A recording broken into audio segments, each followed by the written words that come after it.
Throughout history, there have been many defining moments that have shaped the world of filmmaking. From the Lumiere brothers giving us the first motion pictures to the jazz singer introducing us to talkies, from film in color to Cinerama, from IMAX to computer-generated imagery, all of these ushered in a new era of their own. Now, in 2021, with a global pandemic all but eliminating the cinema-going experience, have we come to the next watershed moment in filmmaking history? Find out on this new episode and this new season of Script or Screen.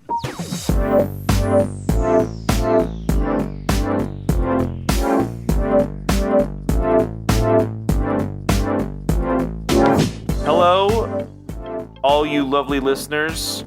Happy New Year and welcome to the newest edition of Script or Screen. We're back, baby.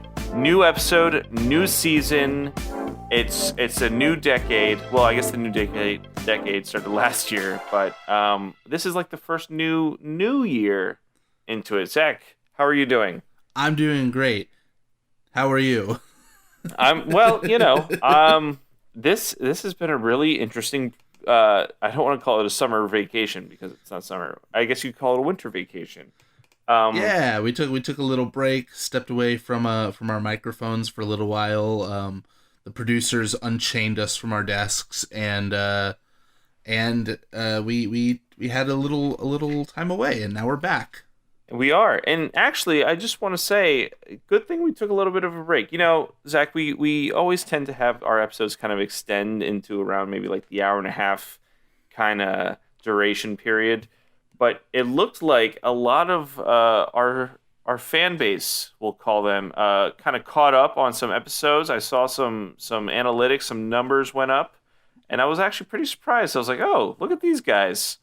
Look at everybody trying to catch up on the goings on the podcast. It's also good that we took some time to get away because the world kind of went crazy in the last few weeks, and I don't know if I'd been able to focus on producing a podcast with everything kind of hitting the proverbial fan. I don't really know like why. I mean, I know why, but it's like it's just the way I rationalized it was that the world is finally kind of normalizing. Yeah, right? You said that, and it kind of rang true. Exactly. I feel like, this is a paradigm shift that we're going through in 2021. Basically, this is just like a very like heavy fever dream before the sickness breaks. Exactly, and so I hope it's not just like a preamble to something worse coming. I'm gonna stay positive because it's a new year. We got a whole host of exciting things coming on down the pipeline, and we are excited to be back recording and bringing our lovely dulcet tones to your wonderful ears. And if you haven't heard it already, folks, in the last season of the show, you can listen to our lovely voices, Christopher and Zachary, at scriptorscreen.com, where we have all our episodes available. You could also visit anchor.fm/scriptorscreen and check out our social media pages. That's Facebook, Twitter, Instagram, YouTube, at Script or Screen. Check us out. Give us a comment. Give us a like, a follow. Maybe you want to recommend content. You want to hear certain things that we're not talking about, that you have questions. You need to know what we think about certain subjects. Feel free to ask. Anything else? No, I think we can go ahead and jump right into it. So I think as we kind of implied with our opening on our cliffhanger, yeah, from last season, last time on Script or Screen. I got nothing. Come on. I was expecting like a Dragon Ball moment or something. But I'll be better prepared next time. But okay. So as we kind of implied with our opening, there is a kind of we might be standing on what could be the next like watershed moment in filmmaking history. I don't know if we'll look back on 2021 and kind of say wow, that was when everything changed, or it was just a kind of a bump in the road. I But feel like it's a kind of a gradual shift, really. I don't want to beat around the bush, people. We're talking about the succession of streaming services taking yes, control and command of the entertainment distribution world. right. SVOD, subscriber video on demand services, guys. That's what we're talking about. Yeah, so I think, when you look back at the streaming, I mean, there's you've it's been going strong for quite some time now. Your Stranger Things, your Handmaid's Tales, your whatever Amazon's got, I Jack mean, Ryan. it started as early as like I'm trying to remember the first show Netflix had that was their original. I don't want to say it was House of Cards, but it may be something right after that period. The Oh God, I don't know, but it was streaming for a while. I feel like it had been like it started off very niche because you know it was kind of low budget shows, and it wasn't exactly the most like hotly demanded stuff. Yeah, Um, still very new and territory. right, and like they weren't really recognized in award circles and stuff. But as time's gone on, obviously streaming has taken off. It's one of the preferred methods of watching things now. And then in the last year, something kind of big happened. That being the worldwide pandemic of COVID-19, which basically made it almost impossible to go to the theater. Um, un, there are some exceptions, but like I would say, 99, Overall, I mean, when 99% you have of entire companies saying that they're closing till the next year due to the COVID restrictions, they're unable to operate. Like yes, you kind of wipe out that entire form of distribution and kind of going consuming content. yeah, and like we've seen that affect pretty much every major film studio. I know basically Disney pushed back their entire 2020 catalog to this year, and I don't even know if this year we're gonna still get it. Like Black Widow was supposed to come out last year, and that's been pushed back to sometime this year. Um, but obviously, I think we're beating around the bush about the big one. So if you want to go ahead and clue everyone in. Well, I guess this year, I'll talk about it from a consumer perspective. We saw the release of yet another, or yes, this year I meant in 2020. We saw the release of another streaming service by distribution and studio giant Warner Brothers, also owned by AT&T now, launching Mm-hmm. HBO Max, which is kind of a culmination of what HBO was as a television service, and then also kind of fusing Warner Brothers' library and catalog of films and titles they've accumulated over the years, which includes classical movies from anywhere in the 20th century to their big heavy hitters like Lord of the Rings, The Hobbit, Harry Potter was on there for a while. I don't know why they Yep. ever took that off, but whatever. And as well as all the HBO content that they've given us, all the shows and limited series and things of the sort. Right. And then they went and did something that really just it made sense and yet made no sense at all. So Uh, I know I'll be able to kind of shine some light onto why it might make sense, although I still think it's not I have all necessarily the the data. best thing in the We world. got the data here. So what exactly happened?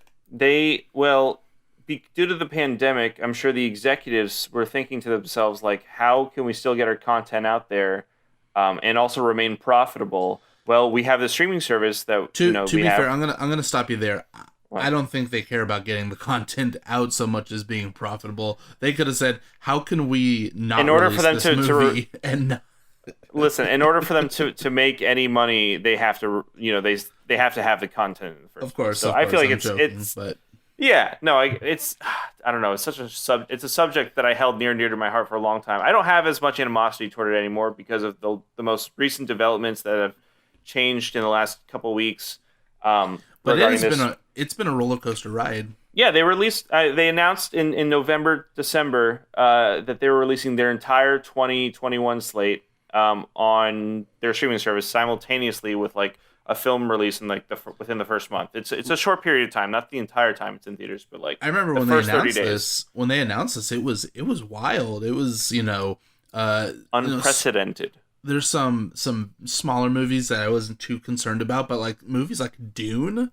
Yeah. I know when I heard that, I said I don't want to watch Dune on streaming. I want to see it on the biggest screen possible. Right. Or films like King Kong versus Godzilla, which I guess there's a moderate following, and even the Mortal Kombat movie and James Gunn's The Suicide Squad. Like, all their That's heavy right. hitters of the year, they're all, and I guess their entire film slate, not just the heavy hitters, but literally everything is going on streaming.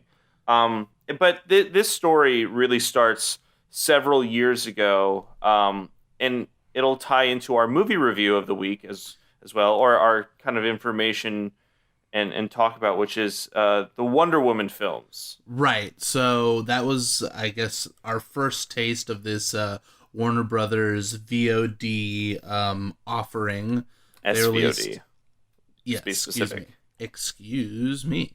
But yeah, so they released the brand new Wonder Woman 1984, directed by Patty Jenkins, onto their streaming service, basically for free. This had been attempted For free if you have the service itself. Excuse me, yeah. And I would say this is, kind of in contrast to Disney Plus. They did their first kind of like, they dipped their toes with Mulan, where they charged an additional $30. It was a premier access fee. Exactly. I know some people would be very upset if we didn't make that clarification. So, Disney tried it out. I don't know how well Mulan really performed. Oh, you don't know how well? Because I have the numbers right here for you. Oh, well, please. It was a financial disappointment, according to a lot of, just everybody. It only made $70 million in the box office. That obviously doesn't include the Disney Plus earnings. Right. And I think there was another, where did I read this? There was another article that said like Disney didn't break even with the additional Disney Plus subscribers that they may have received from that period, and also with the premiere fees. I don't think it grows that much in terms of SVOD sales or anything like that. Well, but regardless, it was a disappointment. It was a disappointment, and Disney, I think they learned their lesson. They followed it up this holiday, over the time that we were off the air, as it were, with Soul, Pixar's Soul, which I comfortably watched from a couch and enjoyed it. You got to think about it from even prior to both of those films is a film like Onward that was releasing in theaters at the very beginning of the pandemic. Good point. Then it was released a week later on Disney Plus because theaters were closing. And as well, Onward didn't even reach the same amount of financial success as the last three Pixar films, Right. But luckily the thing is that Pixar and their filmmaking staff, are staff, right?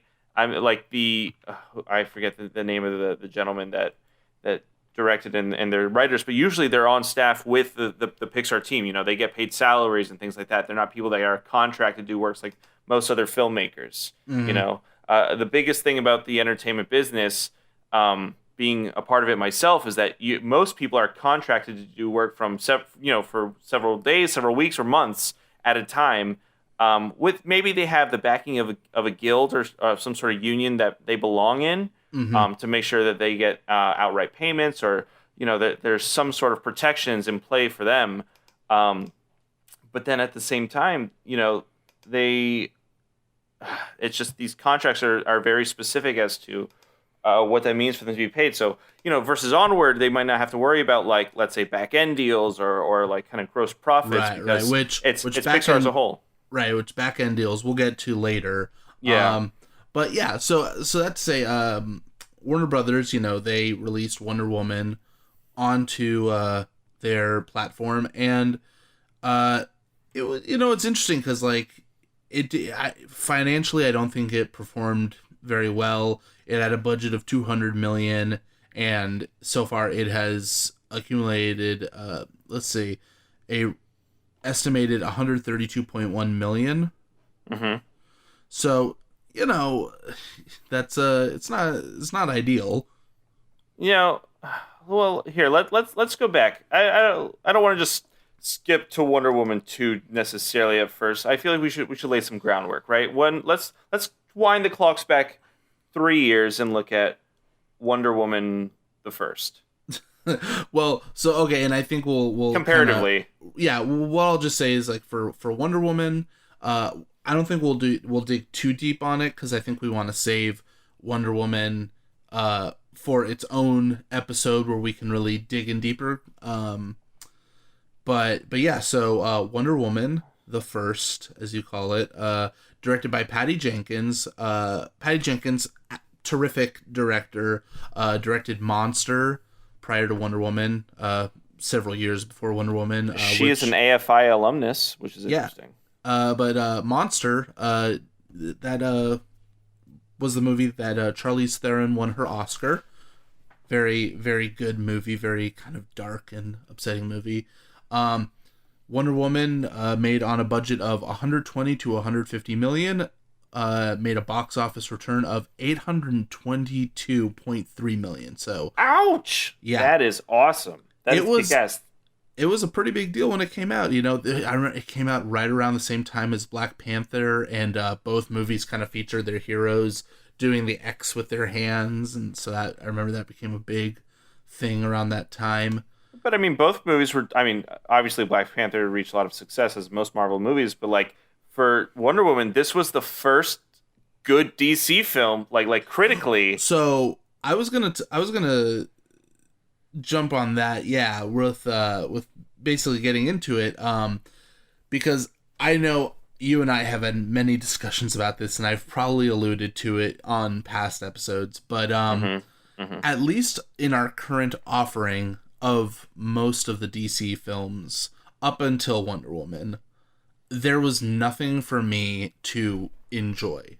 I thought Man of Steel was a very flawed film. It had its moments, but more often than not, it was just kind of like not great. Yeah. Batman v Superman, I hated from the moment I saw it. I thought it was an insult to these characters that people grew up on, and that being handled by a guy who just fundamentally didn't understand the characters and didn't care to understand the characters. And then Suicide Squad, which I don't even know what the hell they were smoking on the set of that, because that is a just out and out dumpster fire of a movie. It's a comedy movie for all the wrong reasons. Furthermore, Gal Gadot, she was kind of this like unknown variable because at the time she wasn't a well-established actor. As well established as she became after this. She was still in like the Fast, the Furious series and a couple of other projects. But yeah, so she had a minor role in the Fast and Furious series, and she did like television work in Israel. But really, I think she was more focused on modeling at the time, and was kind of dipping her toes into the acting world. So this was like her first real major like leading role. And so there was all these things, from just prior DC movies being trash to the lead actor is not necessarily someone who has the best record, but I decided to sit and watch it, and you know what? I really liked it.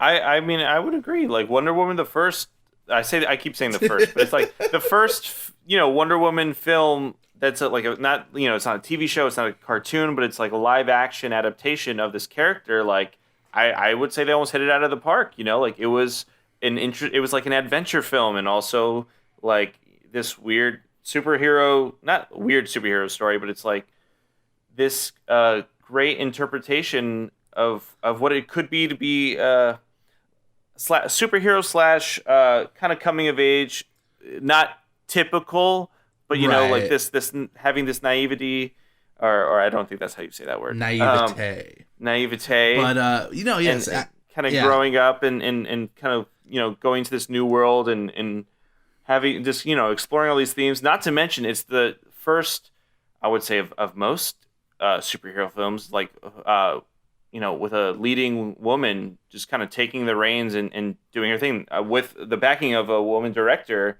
Like just kind of yeah, it's guiding the way for future Marvel and DC and superhero like big budget blockbuster films. Like it's not they're laying something we groundwork. see. It's not something we see in the industry very often. Which, as you know, It's still we surprising to this day. well we can see now that steps are being taken to remedy that they're trying to be more inclusive now.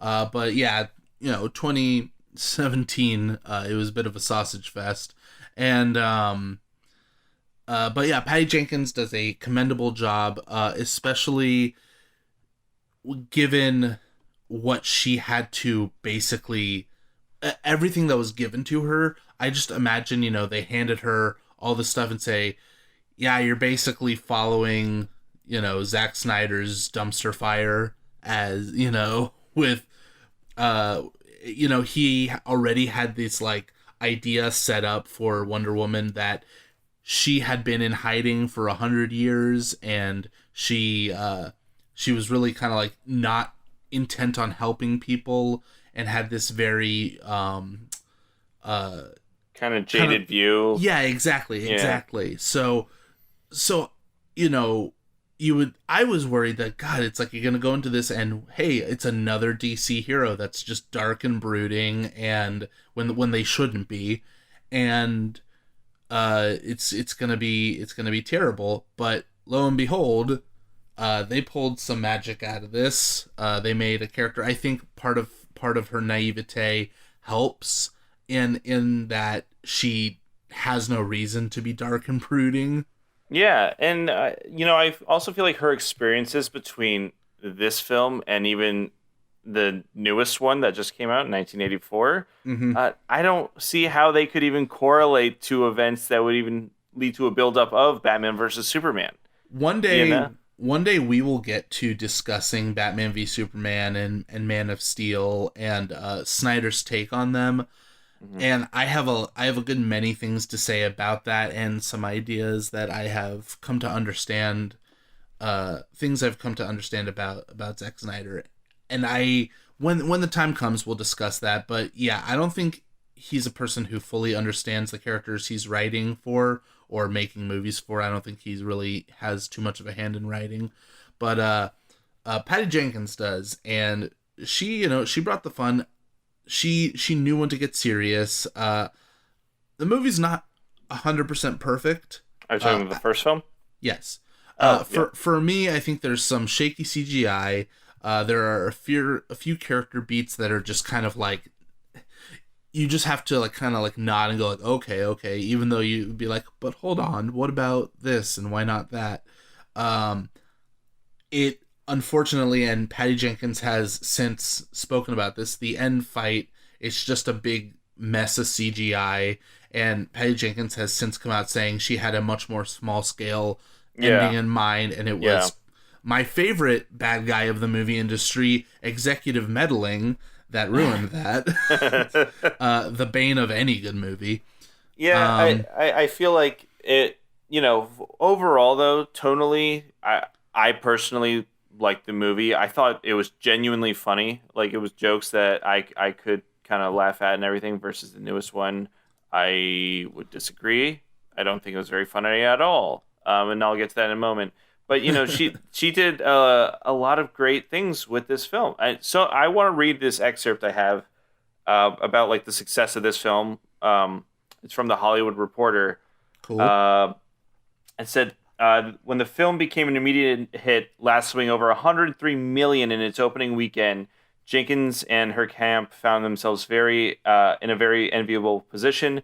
Negotiations began for her return after the first week, but dragged out on even as the movie showed a remarkable remarkable staying power, becoming a true and rare for summer 2017 phenomenon. The picture grossed over $402 million domestically, United States, and has topped $800 million worldwide. So that's that $800 million mark we were talking about in global markets. That is insane. And I guess if you look at summer blockbusters of 2017, there weren't many. I feel like the only other one was maybe Kong and like Kong Skull Island, right? Was that I think 2017? so. Maybe. Yeah. Here. I should probably check myself before I wreck myself. 2017, done. But at the same, like, that is immaculate success that she got, like, right after that. You know, the movie at times is not perfect, but when it works pretty damn well. And I'd say at some point on Rotten Tomatoes, it even held a 93%. I gotta give credit to Patty Jenkins, to Gal Gadot, to what's his name? I'm totally Chris blanking. Pine. Chris Pine. You mean James Tiberius Kirk? Right. Well, not the original. Not anymore. That's another conversation. But yeah, overall, I'd say it's good in spite of some issues that weren't even Patty Jenkins' fault. But, you know, now we move on to 2020, and we have the newest entry in the DC Extended Universe. I don't even know if that's like what you're supposed to call it anymore, because apparently Warner Brothers is like, no, that's not what it's called. It's called Everything Ever. Anyway, I do want to add something. Sure, just please. Before we move. The rest of this article was kind of laying down some important information for a point we'll bring up later. It says, sources say Jenkins will receive directing and writing fees in the high seven figures. Some people say between $7 to $9 million range on Wonder Woman 2, but more significantly will have considerable back end. And as comparison... please go ahead. Yeah, as a comparison, it says filmmaker Nancy Meyers earned in the $5 million range at the highest of all women filmmakers, which I'm surprised Catherine Bigelow isn't listed as well on this. The deal is a super heroic leap for Jenkins, who was only paid $1 million for directing the initial Wonder Woman, but was looking to get something more on the level of Zack Snyder's pay after he helmed Man of Steel, according to sources. I just have to say, the fact that Zack Snyder has made maybe 4 movies, DC movies for Warner Brothers at this point, and all of them reach some sort of amount of financial success, but all fucking suck, with the exclusion of Watchmen. I want to say she definitely deserved a lot more than that. And I don't want to grovel over millionaires being millionaires. It's just you should really... You deserve to get paid for the quality of work that you can put out. Well, we'll talk about that, and we'll talk about back-end deals as we move on. But let's talk about Wonder Woman 84, and I think the best way to start it off would be if you hit them with one of your handy-dandy synopsises. I had it on the side here. I just want to make sure I'm in the right tab. Excuse me. Okay, so Wonder Woman 84. Wow, the 4th Wonder Woman movie. Here we go. Are we ready? Apparently, I'm not ready, because it's being super fun trying to pull up the right tabs. You know how many tabs I have open when we do the show? Anyways, here we go. Wonder Woman 84, 1984. A synopsis brought to us by the Internet Movie Database. Diana must contend with a work colleague and businessman whose desire for extreme wealth sends the world down a path of destruction after an ancient artifact that grants wishes goes missing. So, you know what's funny? It's like if you didn't know her name was Diana, you'd be like, who the fuck is Diana? This sounds more of like a workplace drama than a superhero movie. But yeah. Okay, we've got Wonder Woman 84. Is directed by Patty Jenkins. Screenplay was a collaborative effort between Patty Jenkins, Jeff Johns, and Dave Callaham. Let me tell you something. Jeff Johns, though, he's the DC comic guy, like he was like the head of DC forever. Now he's in charge of the DC and Warner Brothers kind of like film division, so to speak. I don't know if his writing translates to film as well as he No, thinks it does. it absolutely doesn't. I've And read a few of his comics, like the Rebirth series comics. Like I really liked. right. He You was know, basically responsible for saving DC Comics from the New 52 storyline the New 52 wasn't that bad. I don't know why people complain so much. because it was vastly different. And if there's one thing people don't like, it's when something is vastly different or too similar or right in the middle. Turns out people will complain about anything. But so just rough verdict about this movie. It's fine. It is not anywhere near as offensive as some of the other DC movies that have been churned and shit out. It was okay. It's not. Yeah, it was it's okay. Not, it doesn't reach the highs of like the first Wonder Woman movie. What sucks is that I did my duty as a fan to defend this film and to then defend the filmmakers behind this film in the pandemic, in the scandal, as what I'll refer to this as, and everything. And then okay, so hold on. I was let me explain real fast. We actually saw this in two different formats. I watched it from my home, in the way that it had been released on HBO Max. I went to go see it in the theater. I took the risk. I plunged myself. I'll say what, anytime I've seen, with exception of Tenet, anytime I've seen a movie in the theater during the pandemic, which is, I want to say maybe 4 times now in total, I have been greeted with like a completely empty theater, almost, just about. So I feel pretty good about. I feel pretty good about going to the movies during this time, just because I'm by myself, and if it's not me, it's me and my lovely lady with me. That, and that's it. Like, it's just us two hanging out, and we're watching a movie. Like, okay, great. Like, and then we leave and we wash our hands and we wear masks for 4 hours. Like, that's fine. Yeah. So two very different methods of watching it. I was able to pause it and step away for like a bathroom break if I wanted to. I stepped away for a bathroom break, even like I at some point I found myself in the middle of this movie specifically, like I can go to the bathroom. That should tell you all you need to know. But, I was a little disappointed, I'm not gonna lie. No, I can totally understand that. It's not the best. It's not the worst movie, but it leaves a little bit to be desired. It leaves a lot to be desired. So let me just run through this cast real fast. We've got obviously Gal Gadot, our star, back as Diana Prince, aka Wonder Woman. And now she's off the helm of this movie career that she's launched. Now she was in, what was that film where her and John Hamm were spies, and then Zach Galifianakis was like their next door neighbor. She did that comedy. She's done a couple of things now. That's just the first one that came to my mind. Right. She's gonna be on Death on the Nile. Oh yeah, there you go. So yeah, she's now an established Hollywood actor. Actress. Yeah. So we've got Chris Pine back as Steve Trevor. That's kind of problematic, and we're going to talk about him later, because there's some weird stuff they pull that makes you go, really?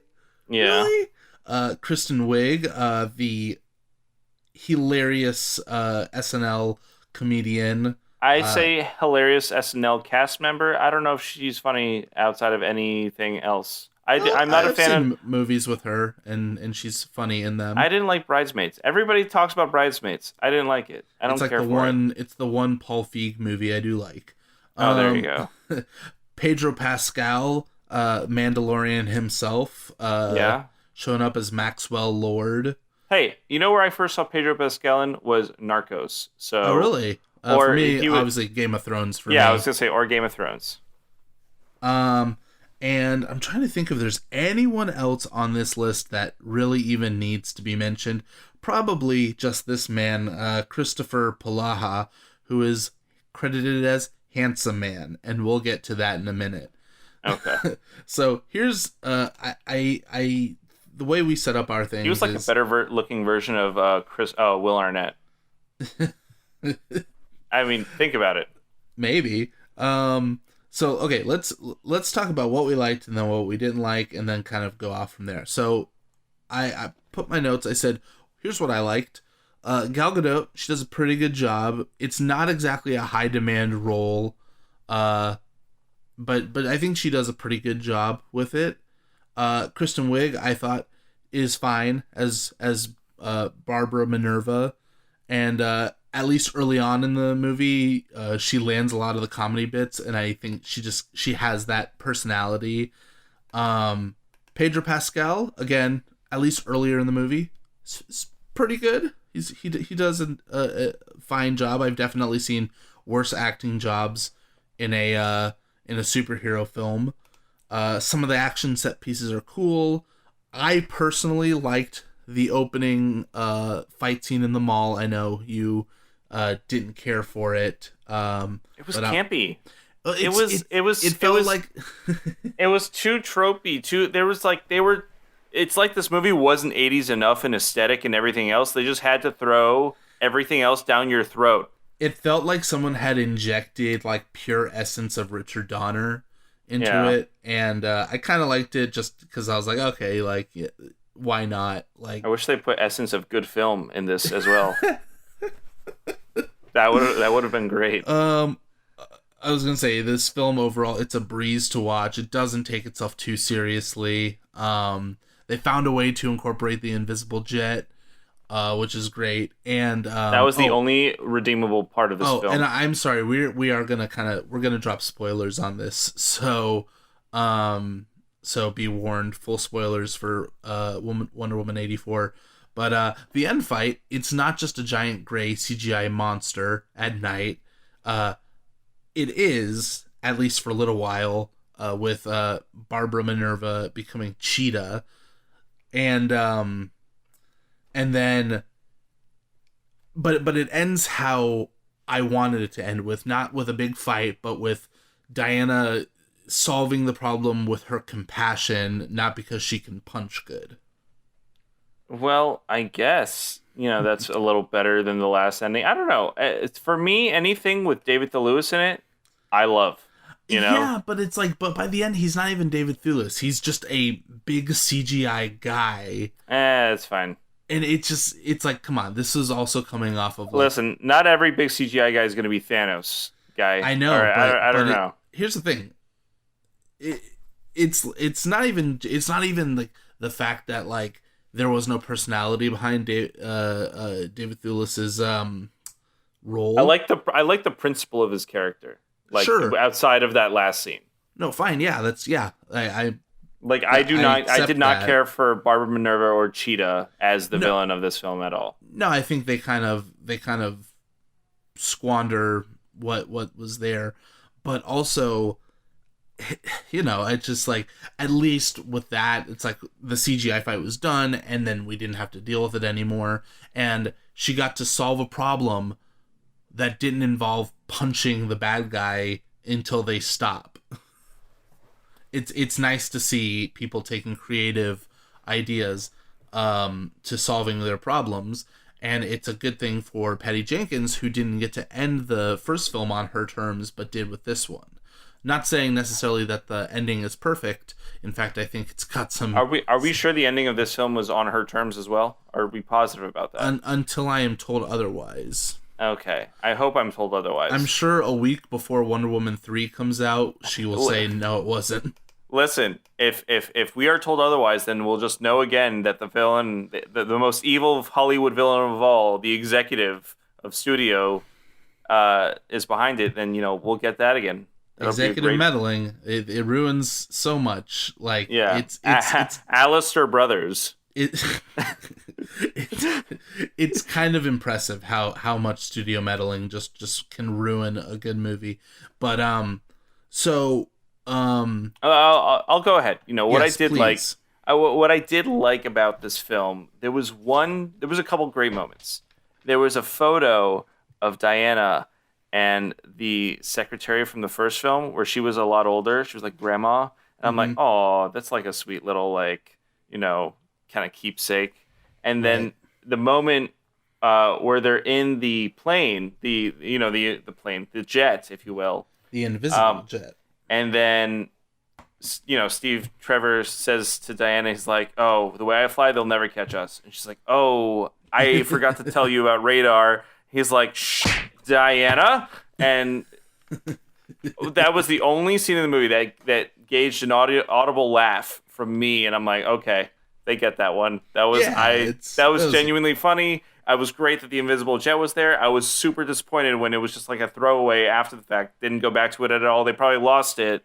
Also, I like how where did she get the fucking armor from? She found it. They said she found it, and that's all you had to know. She found it? She found it, yeah. Where? Yes. Is it not still in Themyscira? Is it not still in the city of Themyscira? No, because the person who died, who ends up being what's her name, Linda Carter, she fought someone and died in the armor. I guess no, she didn't die. She's there. Oh, maybe scene with Linda Carter was actually kind of great. That was cool and all. The thing is, I'm not a fan of hers. I wasn't. I didn't watch. I'm not a fan. I've never seen, but I can. It's cool. They paid homage and then they included her. That's fine. It's like if Adam West had popped up in one of the Batman movies, you'd be like, oh, there's Adam West. Yeah, and maybe I'm a little biased. Yeah, I love Batman, then they should have brought what's his name into like Edward Norton's Hulk. That would have been great. No, that would have been terrible. No, I'm kidding. Anyway, so let's talk about the things that didn't work for us. Because everything, the movie's is kind of flawed in some places. So, for example, I mean, the biggest thing for me was go ahead. Yeah, the beginning scene, the dialogue and everything. Okay, super campy. Yes. So, like you said, the film sets up this central theme from the beginning of you don't take shortcuts. You do the hard work, so that way you earn the victory that you're going for. And then that ties into her use of the wishing stone, which again, this is a movie based on centered around a wishing stone. It's kind of stupid, but the whole idea is like, okay, she takes a shortcut, I guess, to dealing with her problems about Steve Trevor being dead by wishing him alive. But in the end, the actual theme of the movie is be careful what you wish for. It's the quintessential monkey's paw story, right? To the point where they even say it during the film, right? And I it's like I think I don't know. I don't know what I was expecting with it, but like definitely not. There's a rock that is just. It just grants wishes. It like no self-awareness. It's just a unexplained thing. They do explain it. There's one guy, he's in one scene of the movie, he goes, it's because of this. And they go, oh no, and it's never talked about again. I'll tell you what I liked about the rock thing. Well, not necessarily the rock, but it's more like Diana's research of the rock. Mm-hmm. Was that like it I forget what she even said, but it was kind of along the lines like, oh, Ares is out there, like, I need to find him. He's wherever war is. Like, she was thinking it was a physical thing, and at some point, I guess not at some point, because we kind of discovered very early on there's nothing else attached to the rock. But she would talk about the rock like, oh, the last person, it was developed by this guy, and it sucks that I'm blanking on the name right now. I don't mean to butcher it. Right, it's one of the gods, one of the old gods, Dolos. Yeah. Dolos, just looked it up.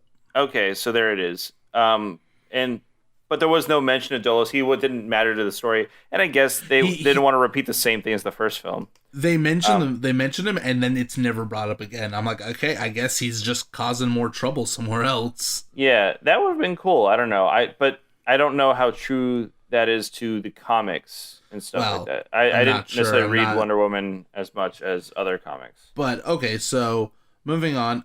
I think Kristen Wiig does an okay job, but like she literally plays the same character as Jim Carrey in Batman Forever or Jamie Foxx from Amazing Spider-Man. She's just the nerdy like person at the important science job that takes an obsession to the hero and then basically goes from like, I'm obsessed with you to I'm a supervillain.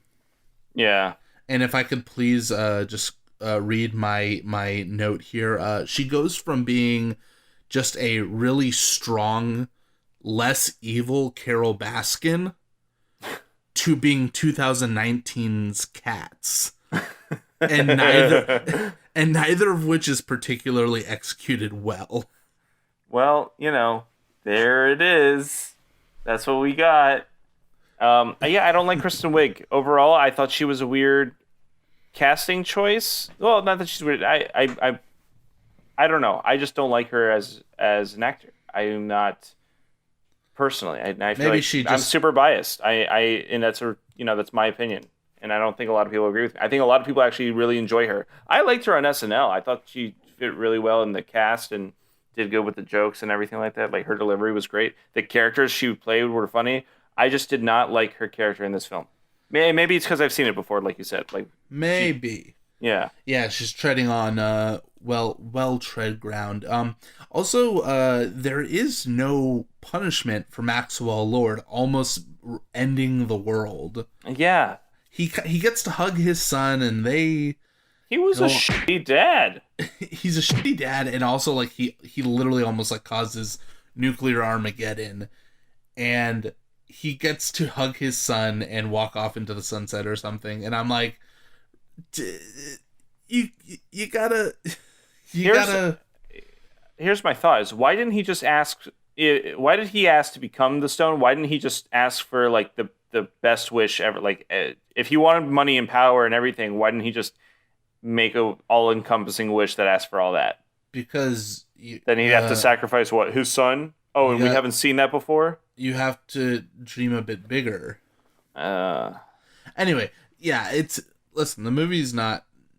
I don't know if they were just trying to go for a more campy, light story that you're not supposed to think too hard for. But yeah, it's kind of all over the place. I wrote here, the movie does give off that reshot at a request of executives vibe. Personally, I give it like a 6.5 out of 10. 4 or 5 for me. It's okay. That's fair. It was all right. But the thing is that this film, though the content of the film itself wasn't to my personal enjoyment, I felt that this film was still very historical in other aspects. Right. It played a very important role in the future of AT&T's company, Warner Brothers, and an HBO Max, and this whole distribution ecosystem that they find themselves in, and their plans for the next year. Right. So I would say if it makes sense, jumping right off Wonder Woman 84, I think the first thing we should talk about is back end deals.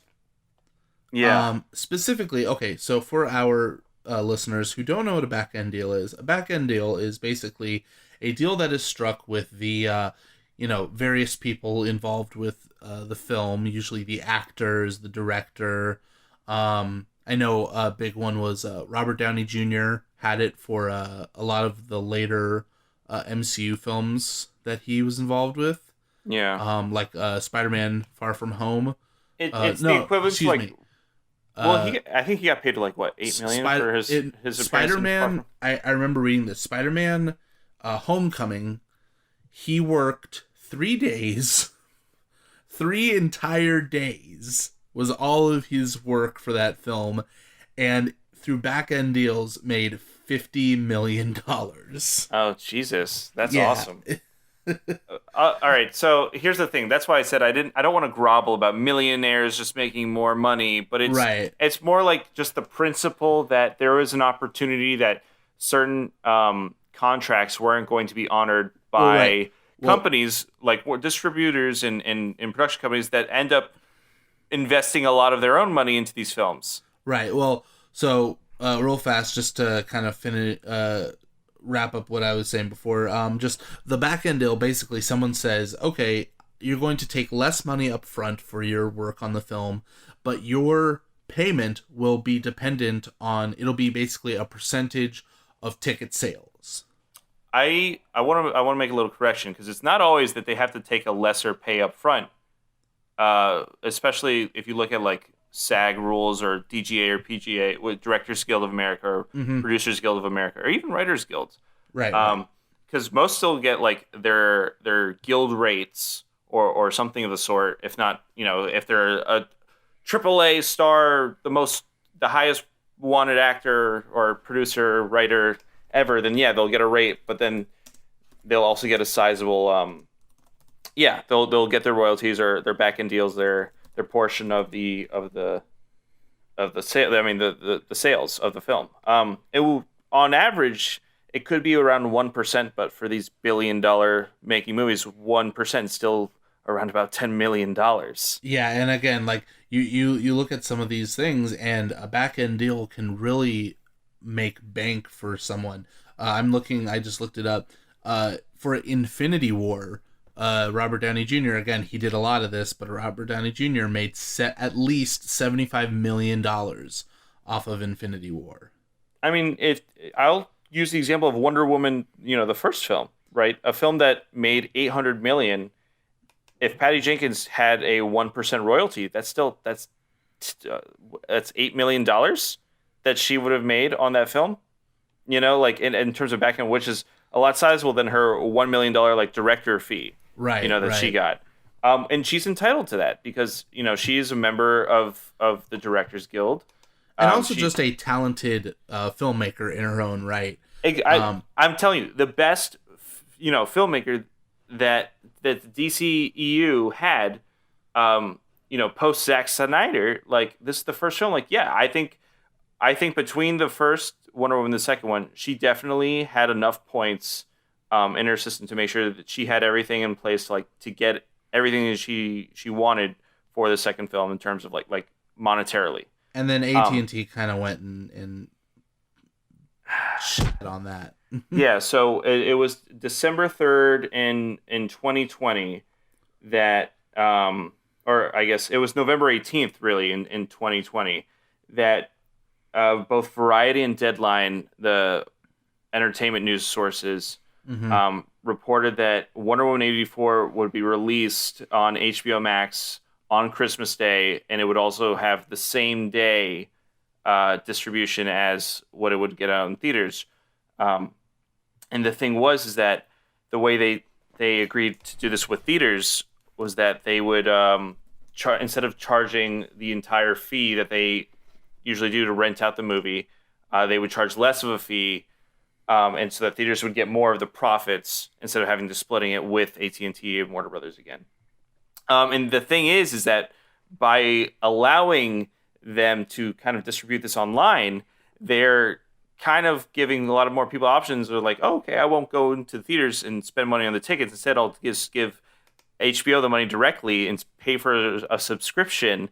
And the thing is, most deals in the days, right now, they don't have that in place for day one releases. They don't have, in the contracts, they don't cover like, oh, you get this much of the revenue from Disney Plus or this much of the revenue from HBO Now. And so it caused an uproar. Right. That meant Patty Jenkins's hard work from Wonder Woman 1 and Gal Gadot's as well, like it would mean nothing, and same thing with Denzel Washington, who has a film coming out from HBO as well, like, because then they announced their whole slate. It meant Legendary Pictures, who was co-funding both Dune and Godzilla versus King Kong. They put well over $200 million into both of these films that they would not be able to, recuperate their funds because they don't have a streaming service. They don't receive funds from that. They receive funds from, theater distribution, ticket sales and shit like that.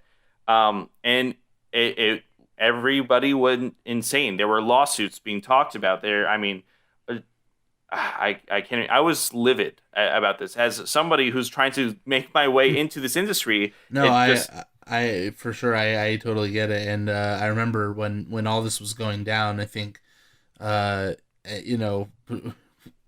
us and our circle of friends, you were the most vocal about it. Yeah. I did put a lot of blame on. I said Warner Brothers, and then I'm really, there was a really awesome article that you sent me that Denis Villeneuve put on Variety, just talking Yeah, about he wrote an what op-ed. yeah, about what it meant to like have their films play in theaters. You know, have that, rather that they wait for that experience versus like trying to release these films early and kind of screw everybody over and things like that. But I mean, this all then came to an end, and I'm really glad that we waited for this episode because otherwise we'd be shouting into the air with no Right. resolution and everything because we did get one. And that, all that to say, Patty Jenkins, for one, she still, got tons of money from all the work she's done. She's still a terrific filmmaker, despite all the things that have been, In this uh, second film. despite the things that have been, kind of gotten in the way.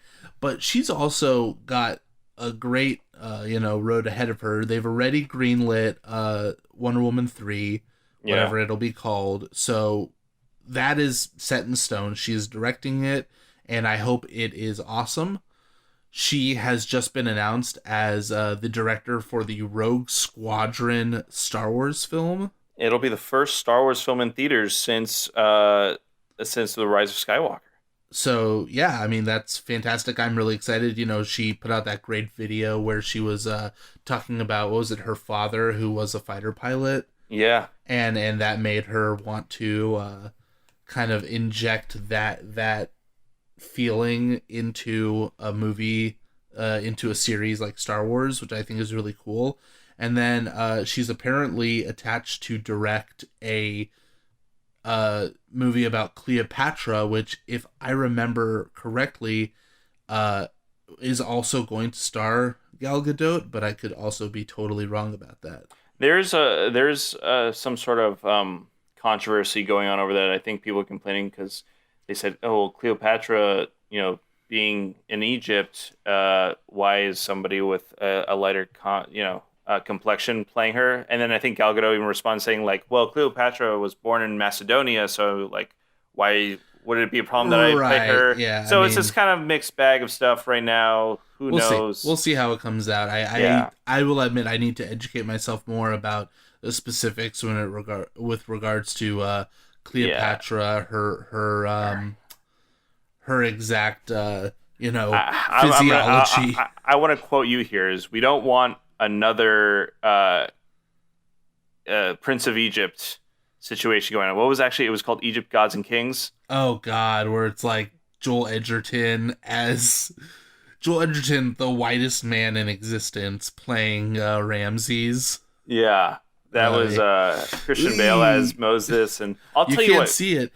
You can't see it, but I'm sneering and pulling my collar to the side. You and I talk about the movie more often than I talk about the movie ever. The Like movie's just very upsetting. it has one redeemable part where I like the way they explained the parting of the seas. I thought that was interesting. Like It's it too little, that too late. yeah, that'll be the only part of that movie we ever talk about. But going back to the Warner Brothers controversy, I think there was a report that came out late December that Gal Gadot and Patty Jenkins were discussed about the release of Wonder Woman coming out, and but prior to the decision that was made public, and then Hmm. they were both promised I think around $8 to $10 million to kind of fulfill the back end deal that they may be missing out on, Right, um, right. which was good news, but it was also kind of everybody was under the impression that nobody else got the deal. A lot of other filmmakers talked about it, and then last week we got the final resolution as reported by Bloomberg. The reputable, I would call it a reputable news source. Hmm. The author says that Warner Brothers has come up with a new plan to compensate filmmakers during the pandemic, treat every movie like a box office smash, which is kind of also unprecedented in a way. It's like, wow, they're going to fulfill all of these things, all these. I mean, this includes all the big hitters, right? All the problems they had with Legendary Entertainment, the possible lawsuits, because that's like, dude, that's almost $200 million that they're going to pay out to them. Right, At right. least, Yeah. at least.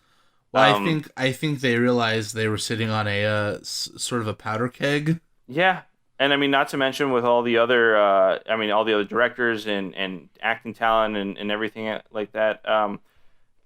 What else it says? Warner Brothers plans to release 17 movies in 2021, including Dune. Um, Excuse me, I'm reading too far I ahead. still will be as far as Dune. They can pay Denis Villeneuve and Timothy Chalamet as much money as they want. I'm still not going to watch it on VOD. That I've been too hyped for that movie, and Yeah, I have to see it on as big a screen as possible. yeah, And I do want to wait. I will take 100 tests in 100 days leading up to it to make sure that I am well. I will wear 20 masks, but that's a movie I have to see in theaters. I agree. The article continues to say, after shocking Hollywood with its decision to release all of its movies this year on HBO Max, the studio has adjusted terms of its deals with partners to guarantee payment regardless of box office sales and increase the odds of performance-based bonuses. Warner Brothers will also pay a larger group of cast and crew money based on its fees it collects from HBO Max, according to people with knowledge of the studio's plans. That is fucking crazy to me because I think, well, where does it draw the line in terms of crew? Because I know it doesn't mean anybody below the line, but it could mean like the cinematographer, the writers, Right.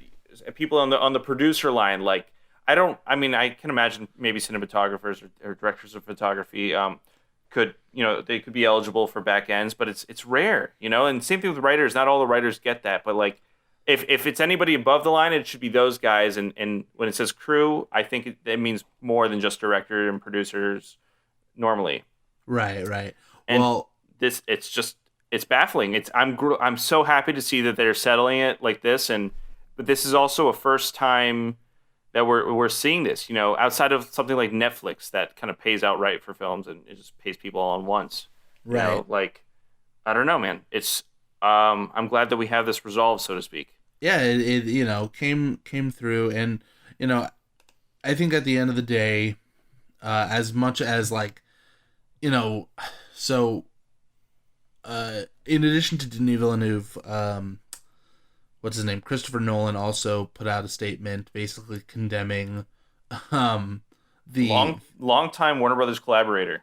basically not afraid to bite the hand that feeds, knowing that I think I think they know that they are such a well enjoyed name that they can say something. With Nolan, I'm a little shaky on his whole stance on things because he also refused to delay his movie, because he wanted it to be released in theaters, and I can respect that. But just delay it. Delay it, Chris. The movie's not that good, Chris. I'll tell you what. That movie needed to be delayed for a lot of other reasons outside of it needed being watched on a screen that was larger than my house. But there was when it first happened, I think a lot of people were like, this could be it. This could be the death of the theater. I know when it was announced, was it AMC put out a statement and they said, AMC went up in arms against Universal when Universal decided to release Trolls straight onto to video on demand. I'll say this. AT&T has been very pissy when it comes to everything that's happened with the pandemic. Like when they delayed, I think when they delayed No Time to Die, AMC was like, "Well, we're not going to show Warner Brothers movies in our theaters anymore." I thought Sony had the rights to No Time. Or Sony, excuse me. But it's just like it was very petty. They were being very petty about it, and then did they have to declare bankruptcy? I don't remember. I'll tell you what though, they're the ones hurting the most though, for sure. Like, actually no, I want to say Regal is. Regal hasn't even opened their doors since last year, I don't think. Yeah. And that's sad because I don't. I want to go into more of a personal anecdote. Sure. I went into the theater in which I watched Wonder Woman 2 in. It was not a normal theater. Mm-hmm. It was one of these dinner while you watch your movie kind of things. I guess Okay. it's kind of like Alamo Draft House, or like I think they call like Cinelopolis or something like that. Yes. Yeah. Yeah. I am not a fan of those types of theaters, man. I think they're incredibly overpriced, and I It's a feel tad like, intrusive on the yeah, man. the immersion.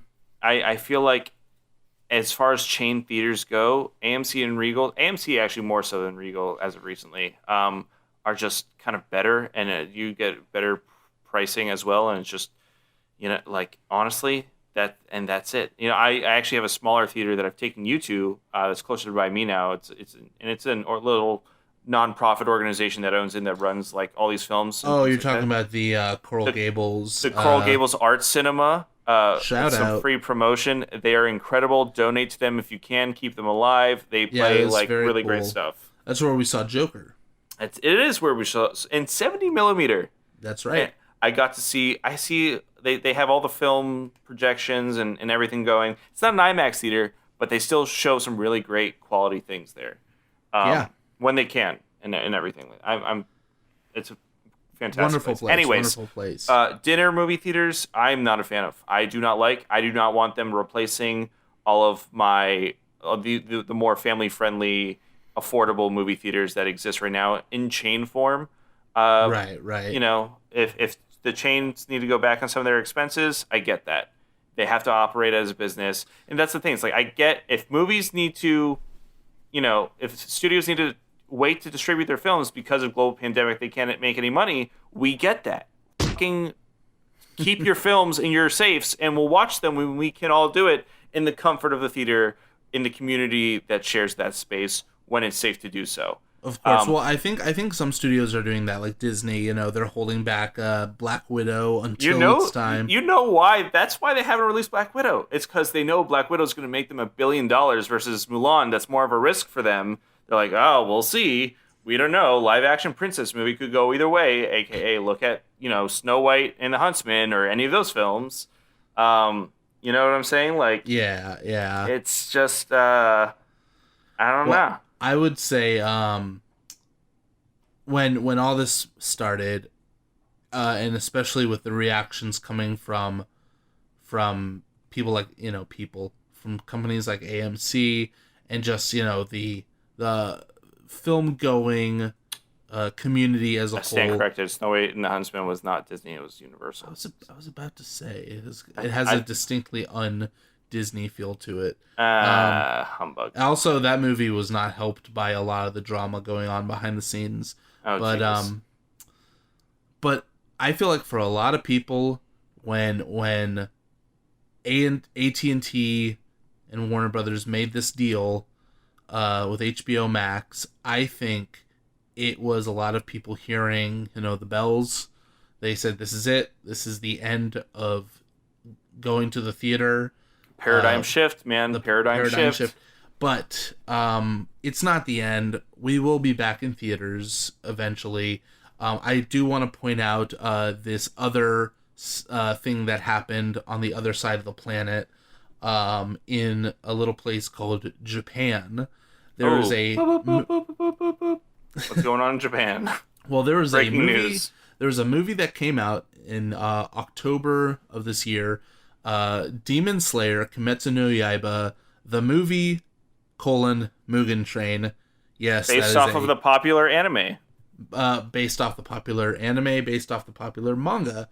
And this was a very popular series. I know you don't watch too much anime. I know in our circle of friends, you guys talk about the show all the time. Oh, because it's great. And and the first season was really good. Some fantastic animation, and so what's cool is the movie was coming out, and you would think with a global pandemic it was going to be like no one was going to see this movie. It only released I think in 5 countries. 5 countries in Asia: Japan, Taiwan, China, Vietnam, and Singapore, obviously due to the pandemic. It would absolutely, if not for the pandemic, have been released worldwide. And if you look at other movies similar to it, like for example, last year, was it last year? We had Dragon Ball Super Broly, which is another anime movie. It made $123 million based off 8.5 million dollars for its budget. So as of now, in just those 5 countries, with I believe it's half the showings they could have had with very limited seating. This movie made $362.6 million. Let me ask you something. When did this film come out? October 16th of 2020. Okay, so I kind of want to. I don't want to correlate this, but Right. I'm looking at a COVID map of Japan, looking at their cases, because I want to say that they've pretty much handled it very well compared to like United States of America. Chris, everyone handled it better than the United States. But I'll tell you what, between October 9th, 16th, the average, daily COVID case kind of, the number was 540, just about. November 16th, that turned into like 1,400, almost 1,500 cases a day. And now, actually, January 16th or 15th, at the time of this recording, it's like almost 6,500 a day. So I wonder if people are going out to the theaters. It was played in theaters in Japan. Yes, it played in theaters. Like I said, it played in about half the theaters it should have, or half the showings, with very limited seating, and all Now, the safety restrictions in place. Okay, so I don't want to blame the theaters, but I said, that's interesting that the numbers went up as social and outdoor activities were kind of opened. That is, it's relative. I'm sure if you looked at the United States statistics, it would dwarf them. But it's interesting that, like, even in the middle of this huge pandemic, box office successes are happening. Not even box office success. It shattered records. The film has gone on to become the highest grossing film in Japanese cinema. That's crazy. What did it beat out? It beat out Spirited Away from Studio Ghibli. Right. Very popular and amazing film. Right. From like 19 years ago, I think. Which is wild because if you look at the highest grossing films of Japan, it's like a lot of them aren't even Japanese films. A lot of, like, I think Frozen is on there. Oh, okay. And there's a lot of American films, and this Demon Slayer movie is now top of the box office in all of Japan, the highest grossing film. It was for 2020 the 5th highest grossing film of the year, just behind Tenet. I thought it was I'm looking at numbers right now. It says it's the 4th. Did it beat Tenet? It beat Tenet, $374 million in dollars, 555,000 versus Tenet's $363 million. Oh my god! You know what? I'll give it to them too, because Tenet sucked. Tenet was not good. I still have to see it a second time to determine if it was really as bad as I realize it probably is. But I think there's a lot of interesting things a lot of interesting factors that play into this. For example, it is it's actually, so this is a funny thing. It does a different thing than most anime movies, in which those are usually non-canonical. They don't really tie into the overall story of whatever the actual story is. They're usually just one-off adventures that you can just watch and forget, and blah blah blah. If you miss it, that's okay. This actually does, like, it is the next story beat from the manga in to be animated right after the first season, and so it is actually kind of like required reading. And I can assume that the audience, the film going people there are saying, well, I have to go see it because it is an essential part of the story going forward. That, and I believe there really wasn't much else in theaters at the time. Yeah. So not much else to go see, but we still haven't gotten it here in the United States, so it'll be really interesting to see how high those numbers go once it makes it across the ocean. You know what film this kind of reminds me of that I've been. I mean, you know that I've been looking into as well as the Lupin the Third, the first, Oh, the one. yeah. It was supposed to come out in 20. It came out in 2019, I think in Japan, and then it was supposed to be released in 2020 in the United States. But then it didn't. It didn't make a lot of money in the box office. It's only $11 million, but like it just looks like such a good movie. Oh, it Based off looked of like the very popular manga.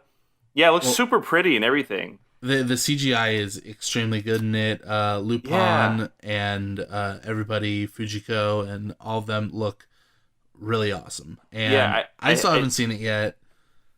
it says okay. Yeah, they did release it on VOD in the United States. Oh, nice. Like as of a month or two ago. I'll have So to look it up and watch it. I wish that became more of a financial success. But It's funny because sadly, like you don't really see that kind of stuff here in the United States of like CGI movies with, Lupin the Third has never been like a very yeah, it's not the biggest IP ever or well. anything I like was that. gonna say it's not a very mature series. It is kind of like a fun rip roaring adventure, but like things where like the main characters use guns and swords and stuff, and it's stuff you don't get to see too much over in on our end of things because that stuff is frowned upon. Yeah, because we're a bunch of sissies. Yeah, but yeah, so the Amongst other problems, I don't want to dismiss it. the time will come. The time will come for watching movies in a theater, and when that time comes, I'm gonna be there with a big old bucket of popcorn. And I'll be next to you with a pretzel asking you for the fucking armrest. Give it to me. And this podcast will be here for you guys to listen to after the fact we've seen that movie and discussed it. And there's a huge lineup coming down the line, and I think we are kind of set on maybe our next episode really focusing on looking at the 2021 calendar and just kind of like discussing our what we are most anticipating from the year. So look forward to that. That didn't go bad the last time around, didn't it? Did it? Have we done it so far? I feel like when we talked about the lineup, you're talking about the Marvel lineup. Well, Marvel actually. Ooh, well, I did just watch WandaVision episodes today, but we can't talk about that right now. We'll talk about that. Spoiler coming alert! Soon. Spoiler alert! They're good. They were super interesting. Yeah, and you'll find out why they're interesting on a later episode of Script or Screen. Yeah. So, but yeah, I think I'm excited to see some movies. I am totally fine seeing on VOD. Mortal Kombat, I don't care. It's gonna be crap anyway. So. You see the photos that they released today? Like trailer photos or something? I think they released and a trailer too. I said that's some well-made cosplay. Yeah. And that's about it. I like the robot arms. They were and they cool. moved up Kong. Oh, they did. Godzilla vs. Kong. 3 months ahead of schedule.